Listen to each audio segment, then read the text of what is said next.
Hello मेरे प्यारे student, मैं संदीप कुमार आप सभी लोगों का संदीप सर क्लासेज में बहुत बहुत स्वागत करता हूँ।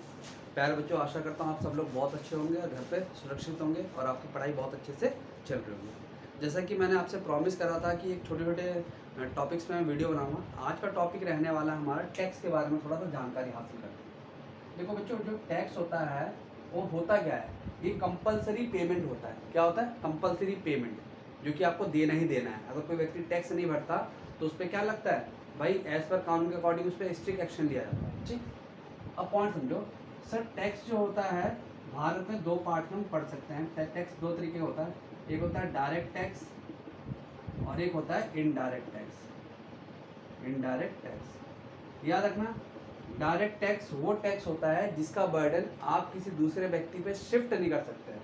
कह सकते हैं burden can not be shifted to the another person. जैसे एग्जांपल, अगर मैं कमाता हूं तो उसके ऊपर टैक्स मैं ही भरूंगा। तो इसके एग्जांपल हो गया आपका income tax, wealth tax, gift tax, corporate tax, ये सारे से एग्जांपल हो गया। तो जो कमाएगा वही पे करेगा, तो उसको डायरेक्ट टैक्स बोलते हैं। और दूसरी तरफ अब बात करें कि इनडायरेक्ट टैक्स, जैसा आप सब लोग जानते हो कि बहुत सारे इनडायरेक्ट टैक्सेस को मिला करके एक टैक्स बना दिया गया है, जीएसटी, जिसका फुल फॉर्म है गुड्स एंड सर्विस टैक्स। याद रखना, इंडिया में 1 जुलाई 2017 से इम्प्लीमेंट हुआ है। कई बार एग्जाम में ये भी पूछ लिया जाता है कि इसका बिल नंबर क्या है और जीएसटी का एक्ट नंबर क्या है। थोड़ा सा आपको मैं यहाँ क्लियर कर दूँ कि बिल और एक्ट में क्या फ़र्क है। बच्चों, जैसा आप सब लोग जानते हो कि कोई भी बिल पार्लियामेंट में जब आता है, इंट्रोड्यूस होता है, तो उस पर एक बिल नंबर चढ़ता है।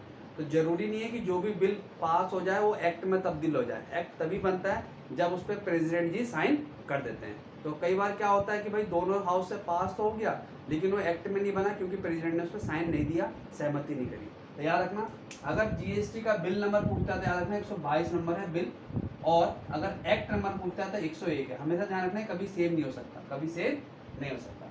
और यहाँ पे ये भी ध्यान रखना कि हर साल 1 जुलाई को जीएसटी डे के रूप में सेलिब्रेट करा जाता है। ठीक है, अब पॉइंट ये भी समझना इंडिया के कंटेक्स्ट में। इंडिया में अगर मैं बात करूं, प्रोग्रेसिव टैक्स होता है। प्रोग्रेसिव मतलब जो व्यक्ति जितना ज़्यादा कमाएगा वो उतना पे करेगा।